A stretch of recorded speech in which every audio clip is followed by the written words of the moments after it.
saya ada Dr. Diana Novitasari yang akan menjadi pembicara RTD dengan Novo Nordisk yang pada sore hari ini akan membawakan tema Simplifying Insulin Therapy with Rhizodec. Waktu dan tempat kami persilakan untuk Dr. Diana. Monggo dokter. Ya, selamat sore semuanya. Terima kasih kepada PT Novo Nordisk atas support pada hari ini, serta teman-teman saya di Fase 1 maupun di Rumah Sakit Elizabeth dan di Rumah Sakit Wongsonogoro dan Purworejo yang hari ini berkesempatan untuk mengikuti RTD mengenai Simplifying Insulin Therapy with Rhizodec. Slide. Ya, berikut ini adalah table of content atau yang akan saya sampaikan pada hari ini, yaitu di sini itu kita akan menyampaikan tentang co-formulation insulin. Jadi Rhizodec itu adalah kombinasi dari insulin degludec dengan insulin aspart. Jadi dia adalah co-formulasi di mana dua obat itu dijadikan satu sediaan. Nah, kenapa obat-obat ini dibuat seperti itu? Karena di sini saya akan menyampaikan bahwasannya yang pertama, kita tuh ada unmet of insulin therapy. Jadi ada ketidakpuasan lah tentang insulin terapi. Dan kemudian kita tuh butuh inovasi sebenarnya dalam melakukan tata laksana pada pasien-pasien kita.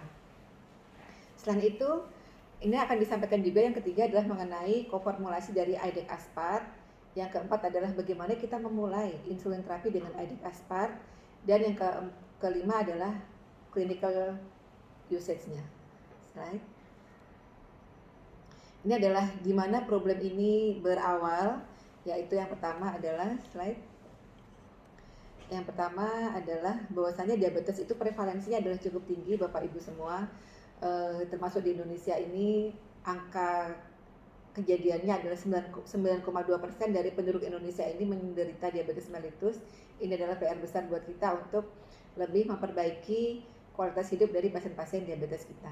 Slide. Kemudian slide selanjutnya. Jadi pada saat basal insulin itu diinisiasi, kita tuh selama ini sejak 2003 itu sudah ditertanam lah dalam benak kita bahwasannya kita tuh sebaiknya memperbaiki insulin puasa dulu, yaitu fixed fasting first seperti itu kan.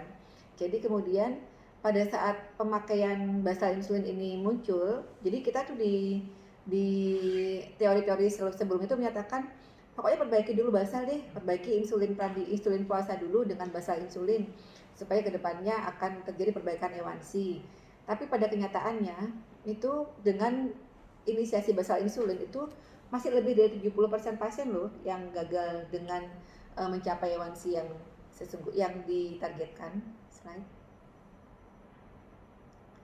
Ya, ini adalah merupakan kontribusi dari gula darah puasa dan gula darah postprandial.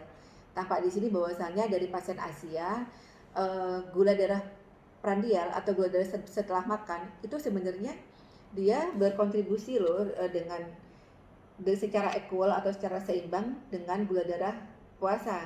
Jadi dari sini dapat kita lihat bahwasannya sebenarnya gula darah puasa, gula darah setelah makan itu bukan kelas nomor 2 untuk menjadi terapi, tapi juga merupakan yang dapat kita perhitungkan karena antara gula darah puasa dan gula darah setelah makan itu adalah equal atau seimbang dalam kontribusi terhadap A1C. Slide. Ya, jadi di sini tampak bahwasannya kita tuh membutuhkan perhatian pada gula darah puasa dan gula darah postprandial karena ini adalah glucose triad atau segitiga dari glycemic control, gula darah puasa, gula darah setelah makan, dan A1C. Jadi di sini juga sudah ada meta-analisis yang menyebutkan bahwasannya sebenarnya gula darah postprandial itu berasosiasi dengan A1C dibandingkan gula darah puasa.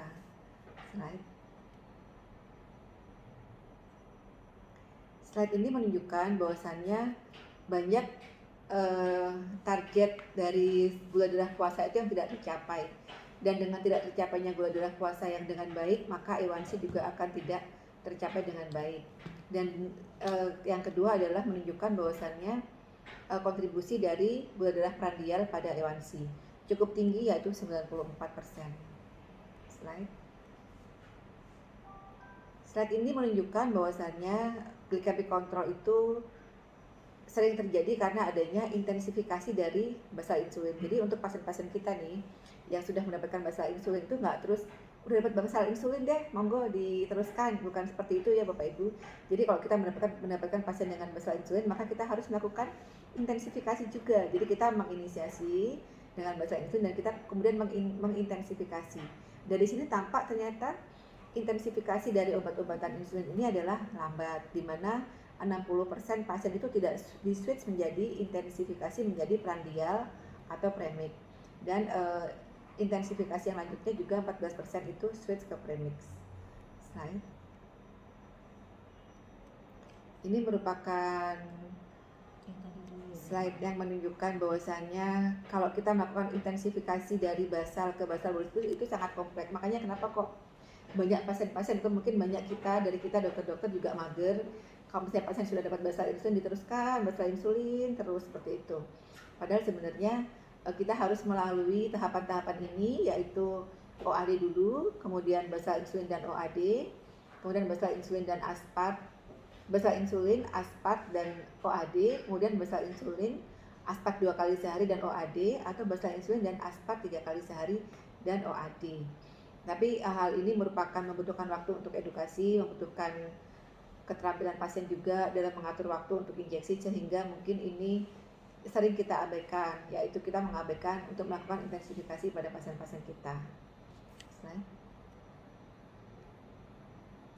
Ini adalah problem-problem yang muncul kenapa tidak terjadi ini intensifikasi adalah karena dan kenapa kemudian tidak terjadi perbaikan glycemic control yang baik, karena adanya kita merasa di sini yang pertama glycemic control pada pasien-pasien kita ini masih buruk. Yang kedua, treatmentnya itu kompleks sekali, ada insulin sebelum makan, ada insulin sebelum tidur, masih harus minum obat seperti itu. Dan kemudian kita terlambat untuk memberikan inisiasi insulin. Jadi harusnya pasien-pasiennya sudah dapat obat insulin tapi masih mager pakai obat-obat oral sampai 8 tahun, sampai 9 tahun. Padahal evaluasinya belum tercapai dengan baik. Kemudian basal insulin yang diinisiasi itu juga lambat untuk dilakukan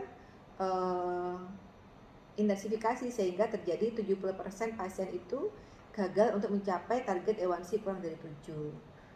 Ya, jadi inisiasi basal insulinnya lambat, kemudian outcome-nya juga kurang begitu bagus, dan kemudian intensifikasi juga terlambat. Nah, hal-hal inilah yang membuat kita membutuhkan terobosan baru apa ya yang dapat kita pakai untuk lebih memperbaiki outcome pada status glikemi pasien-pasien kita. Ini adalah target untuk inovasi. Jadi memang ini merupakan patofisiologi atau bagaimana insulin itu dibutuhkan. Jadi bisa bahwasannya pada saat kita tidur kita membutuhkan insulin basal, kemudian pada saat makan kita membutuhkan insulin prandial, kemudian setelah itu kita memberikan pasien-pasiennya merasa komplain dengan prandial 3 kali sehari, kemudian diganti dengan premix, maka kedepannya di sini akan disampaikan tentang insulin yang baru, di mana insulin basalnya ini lebih landai, dan kemudian insulin basal ini dikombinasikan dengan aspart sehingga dia bisa mengontrol juga insulin postprandial. Seperti tadi disampaikan bahwasannya insulin postprandial itu juga sangat berperan penting dalam A1C. Slide. Ya, ini yang co-formulation yang akan kita bahas pada hari ini. Slide. Ya, ini adalah yang diharapkan pada suatu objek atau pengembangan dari co-formulation insulin itu, diharapkan nantinya co-formulasi ini akan bisa mengontrol glikemik dengan lebih baik. Kemudian pasien juga lebih nyaman karena obat ini itu pemberiannya cuma 1 kali sehari, dan dia itu juga polanya itu sangat mirip dengan insulin yang endogen, dan kemudian dia juga bisa melewati tahapan di mana kompleksitas insulin itu harus dijalani. Jadi yang awalnya harus basal dulu, kemudian basal sama bolus, misalnya awalnya levemir dulu, setelah itu levemir plus novorapid 1 kali, terus levemir plus novorapid 2 kali, terus Levemir plus Novorapid 3 kali. Tapi di sini kita hanya dengan co-formulation insulin ini, kombinasi insulin degludec dengan aspat ini, maka akan dapat diberikan insulin jangka panjang yang dia flat sehingga akan efektif dan fleksibel dalam penggunaannya. Slide. Nah, mungkin timbul pertanyaan dari Bapak Ibu sejawat, PT Novo Nordisk kan atau ada insulin sebelumnya kan sudah ada nih Detemir, Levemir atau Glargin, Lantus. Kenapa sih kok nggak insulin ini aja sih yang dikombinasikan dengan aspat? Kenapa nggak Levemir plus Novorapid atau Lantus plus Novorapid seperti itu? Ternyata Bapak Ibu, untuk Glargin itu dia tidak dapat dikombinasikan dengan aspat karena dia berbeda pH-nya. Sedangkan untuk Detemir, insulin Levemir itu juga tidak dapat dikombinasikan dengan aspat, dengan insulin setelah makan karena dia mempunyai rantai yang berbeda yang lebih kompleks susunannya sehingga tidak akan matching atau tidak bisa menjadi hexamer yang baik. Slide. Jadi di sini memang untuk co-formulation ini yang dipilih adalah insulin degludec dengan insulin rapid acting yaitu Novorapid. Slide. Ya, ini tampak di sini bahwasannya sebelumnya mungkin Mbak Wid, bahwasannya di sini tampak bahwa insulin degludec ini dan insulin aspart, insulin rapid acting itu dia sama-sama ada pada pH 7 sehingga molekulnya itu bisa berinteraksi dengan baik. Oleh karena itu maka kenapa di sini dikombinasikan antara insulin degludec atau mungkin namanya adalah Tresiba dan dikombinasikan dengan insulin aspart atau Novorapid sebagai satu koformulasi dalam satu sediaan pen yang bisa mengontrol gula darah puasa dan gula darah postprandial. Ya, tentang insulin degludec di sini adalah merupakan insulin long acting. Ini adalah farmakodinamik dan farmakokinetiknya. Jadi insulin ini Bapak Ibu bisa bertahan sampai 42 jam sehingga akan aman, akan proteksi 24 jam itu akan pasti selalu tercapai. Dan kadang-kadang misalnya pasien lupa juga masih bisa mendapatkan proteksi dari insulin ini. Slide.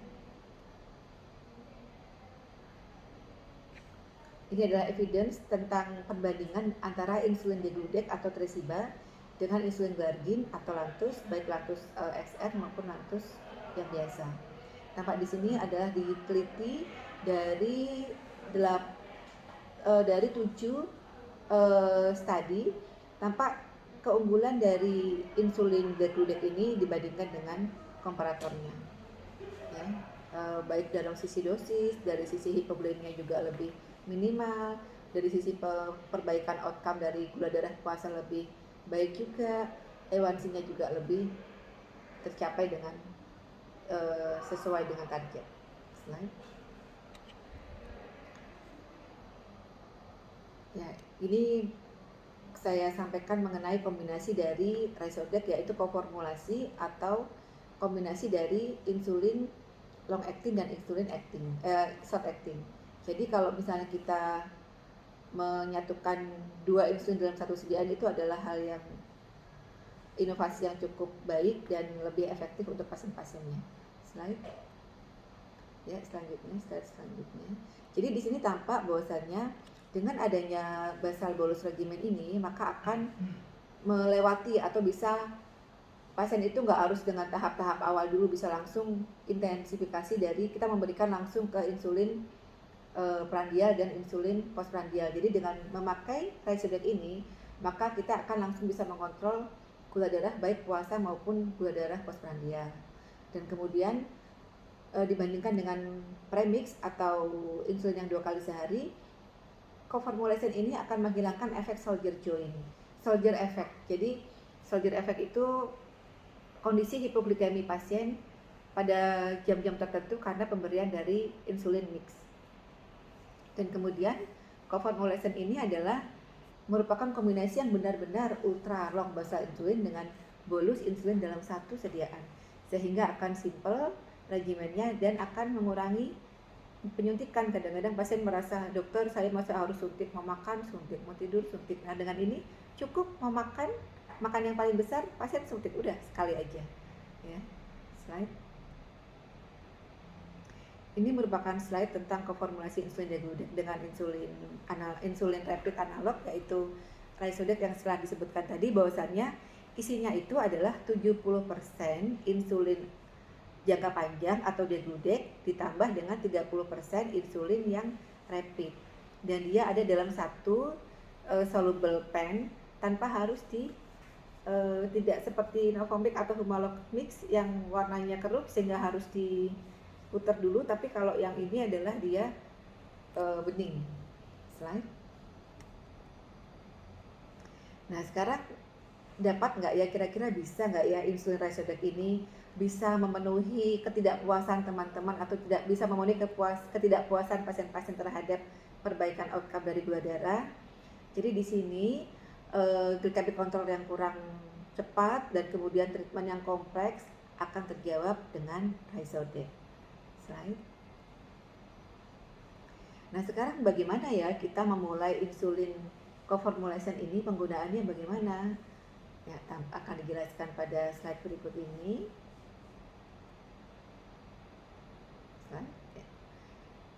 Nah, ini adalah inisiasi atau intensifikasi dalam DM tipe 2. Ini adalah beberapa guideline dari IDA 2019 menyampaikan inisiasi dengan basal, kemudian intensifikasi dengan basal bolus. IDF juga menyatakan inisiasi bisa dengan basal dan premik, intensifikasi dengan basal bolus.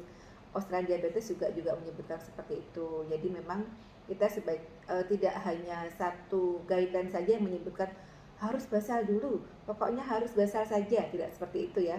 Tampak di sini memang IDF maupun Australian Diabetes, Canada Diabetes Association dan NICE itu juga merekomendasikan insulin kombinasi ataupun insulin basal dalam inisiasi pasien-pasien diabetes kita. Slide.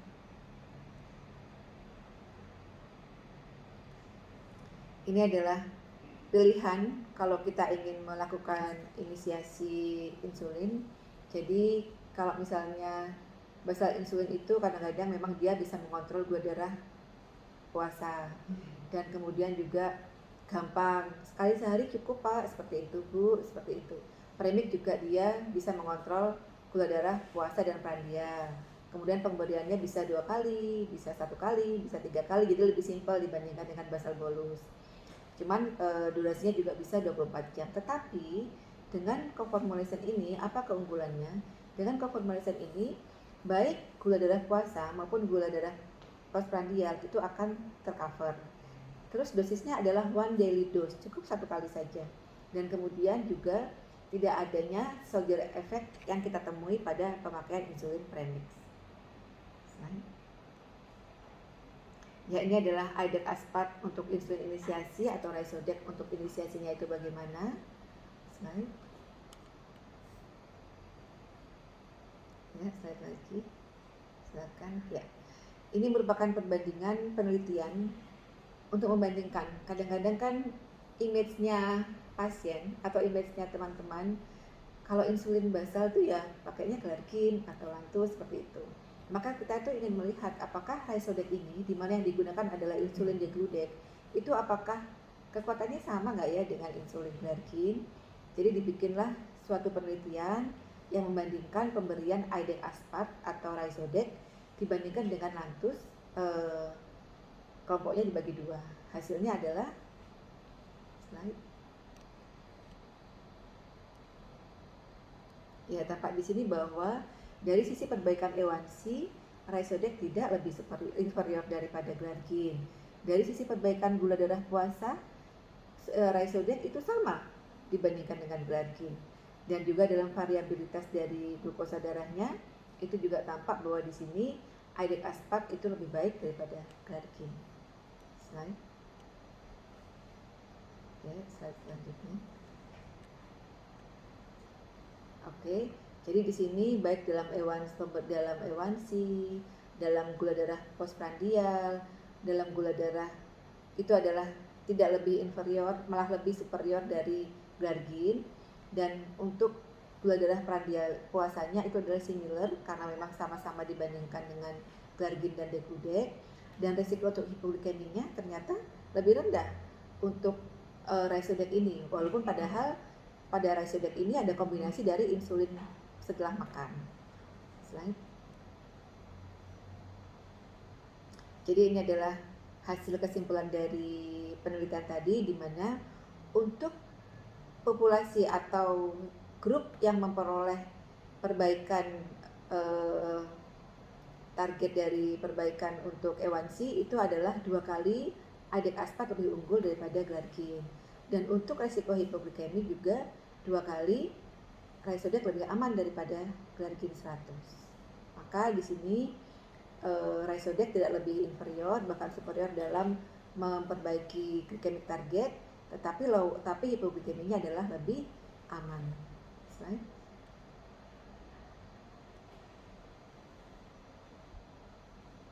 Berikut adalah contoh atau bentuk dari insulin Rhizodec. Di sini maksimum penyuntikannya adalah 80 unit. Kemudian dipilih lokasi-lokasi tertentu, entah di perut ataupun di lengan, dan kemudian disimpan dalam suhu kamar selama 4 minggu. Tetapi bila belum dibuka, dapat disimpan di kulkas biasa, sama seperti insulin pada umumnya. Slide.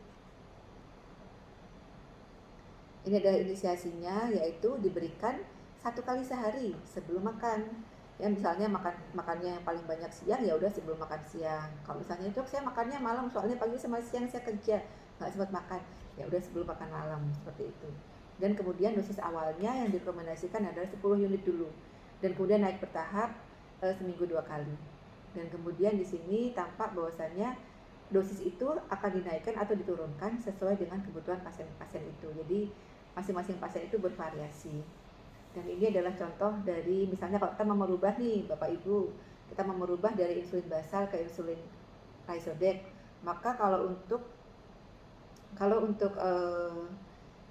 awalnya dapat Lovomir atau Lantus, maka dosisnya adalah sama 1:1. Kalau awalnya dapat Lovomir atau Lantus 2 kali sehari, maka dosisnya adalah sama juga 2 kali sehari. Tetapi bila awalnya adalah misalnya awalnya adalah sebelumnya tidak mendapatkan insulin, juga dapat diinisiasi dengan memakai adik aspat. Jadi yang awalnya belum mendapatkan insulin atau dapat obat oral, bisa langsung kita inisiasi dengan menggunakan adik aspat atau Rhizodec. Ini adalah titrasi yang diinginkan atau yang disarankan pada pasien-pasien dengan Rhizodec. Itu titrasinya sebaiknya adalah seminggu sekali ya Bapak Ibu, karena Rhizodec ini adalah jangka panjang yang dimana kerjanya adalah selama 42 jam. Ya, dapat dipilih. Jadi misalnya awalnya kita berikan 1 kali sebelum makan paling besar, kemudian kita naikkan atau kita turunkan sesuai dengan target dari gula darahnya, dan kemudian kita naikkan sesuai dengan dosisnya. Dan misalnya dosisnya adalah panjang besar, maka kita bisa membagi dalam 2 dosis. Ya. Kode biru, ruang Prabu Kresna, ya. kamar 2. Berikut adalah adik aspat atau Rhizodec pada beberapa populasi spesial. Memang kan kalau misalnya kita mendapatkan obat yang baru, dan hal ini adalah koformulasi basal dan randial, tentu kita akan bertanya, bagaimana ya penggunaannya untuk anak-anak, boleh nggak? Bagaimana penggunaannya untuk gangguan ginjal, bisa apa enggak? Untuk pasien hamil apakah bisa? Untuk pasien orang tua bagaimana ya? Jadi untuk anak-anak itu dapat disarankan untuk memakai obat ini di bawah 18 tahun. Kemudian kalau untuk gangguan ginjal juga disarankan juga, tetapi tentunya dengan penyesuaian dosis dan monitoringnya, karena untuk pasien-pasien dengan gangguan ginjal kan cenderung terjadi hipoglikemi, maka tentunya monitor akan lebih ketat. Demikian juga dapat diberikan juga pada pasien-pasien yang usia adalah di atas 65 tahun, tentunya dengan monitor gula yang lebih banyak dibandingkan dengan pasien-pasien yang usia muda. Kalau untuk hamil, karena belum pernah ada penelitian, jadi memang tidak dilakukan penelitian untuk wanita hamil, maka kita belum ada konsensus atau saran untuk digunakan pada wanita hamil. Jadi sebagai summary pada RTD hari ini, untuk pasien-pasien kita yang tidak terkontrol dengan OAD, kita bisa menginisiasi dengan insulin dengan menggunakan Ryzodec 1 kali sehari. Dan kemudian juga untuk pasien-pasien yang basal insulin sebelumnya udah pernah pakai basal insulin, kita tetap bisa men-switch menjadi Ryzodec 1 kali sehari. Tapi dengan tambahan kita bisa mengontrol gula darah puasa dan gula darah setelah makan.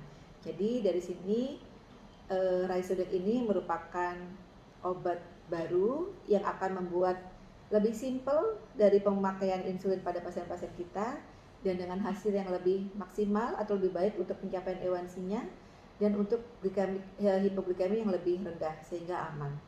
Dan kabar gembira juga buat teman-teman yang ada di Paskes 1 serta teman-teman yang ada di rumah sakit negeri atau yang melayani BPJS, rencananya Ryzodec ini akan masuk pada pasien-pasien BPJS nanti di bulan Januari. Ya, slide. Demikian yang dapat saya sampaikan, semoga ada manfaat yang dapat diambil. Selamat sore, wassalamualaikum warahmatullahi wabarakatuh. Waalaikumsalam.